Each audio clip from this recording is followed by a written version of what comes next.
Hi everyone, welcome back to the Kitaholic Kits YouTube channel. Today I am doing a life crafted album sized layout.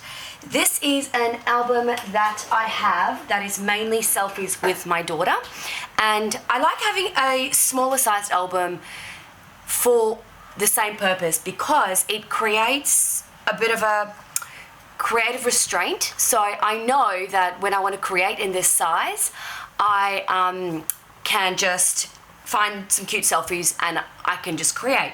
It's also good because I feel like as soon as we got these chipboard frames in the kit this month, I wondered how I could use them because I thought I wanted to use as many of them in one layout as possible, and they're relatively small. So I thought that a traveler's notebook size or a life crafted size is a good idea because they're quite small. So what I'm doing, I am going to do maybe a bit of mixed media on these two papers that I've already pre-cut. I'm going to add some photos behind my little frames here and just create a bit of a spread and see how it goes. Now, I don't know if you can see on camera, but I actually have some splatters here from when I did my previous layout. So I kind of like how that looks. So I'll see if maybe I can incorporate that into the rest of the colors. But yeah. Watch me play, and I hope you enjoy seeing how this whole layout comes together. I'll put you on fast forward now. Bye.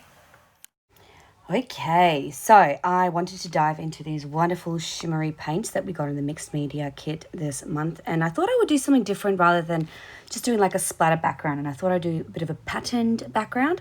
So I'm taking kind of the three main colors that I wanted to emulate in this kit for my photos, and that would be the purple, the pink, and the blue. I'm a big fan of anything purple, anything pink, and anything blue, and all of them together makes me even happier. So I am just doing these little splotchy splotches, and this whole this whole layout was a process of figuring out what I like and what I don't like, what I want to change, and so forth.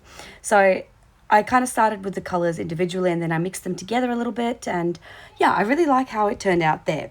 But as I dry it, and it's hard with watercolor because watercolor dries lighter than what they appear originally on the page. So as I dried it, my hope was that it will be more light and more subtle. So I thought, okay, it's going to dry subtly and then it's going to not clash with anything that I have on the other side or anything that I put on top of it.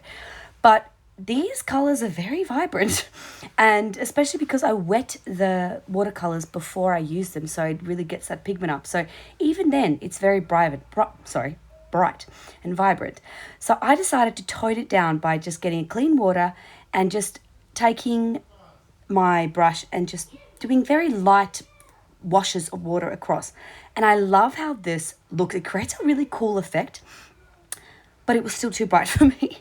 So what you'll see me do is I'm actually going to just take a bit of vellum and pop it over it. Now, this meant that I lost a lot of the beautiful texture and shimmeriness, but it is still there in the background, which I really like. It just means that you might want to consider this and maybe water down, if you were going to copy this, water down the paint before you put it onto the page, and then you can, when you do that wash, you don't have to tone it down even more by adding some vellum on top.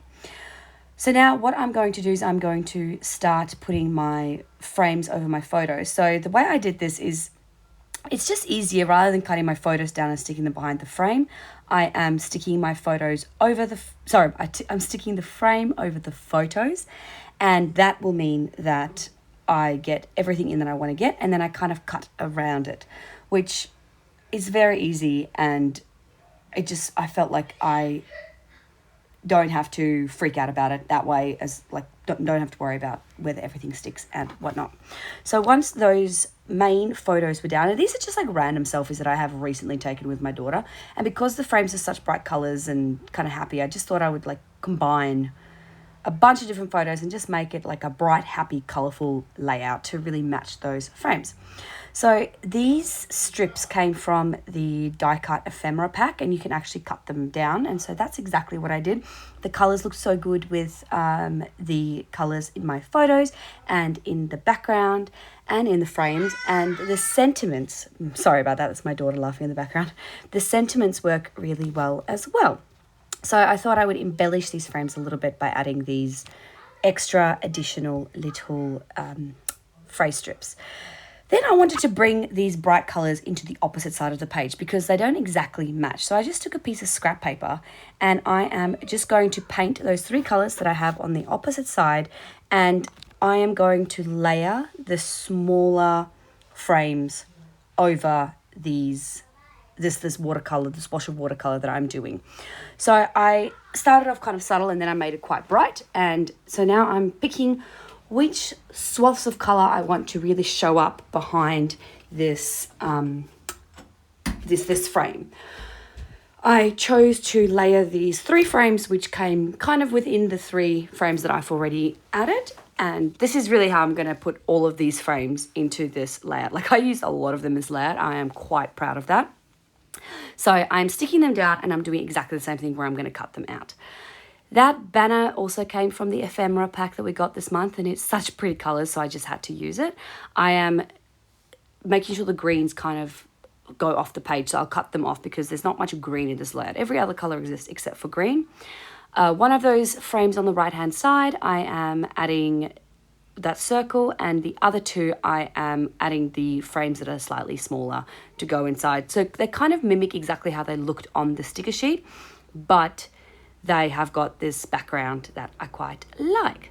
So I am just stapling that down. Stapling it down serves 2 purposes. 1, it secures the vellum in place, and 2, it secures the banner in place. So there you go. I did want to see if I could use that banner anywhere else, but I really couldn't. The rest of my vellum, by the way, is stuck down behind this photo. So I took a little strip of glue and I stuck it down, and then this strip of photo kind of hides that. So once this is done, I'm adding a few little other bits and pieces from the kit this month.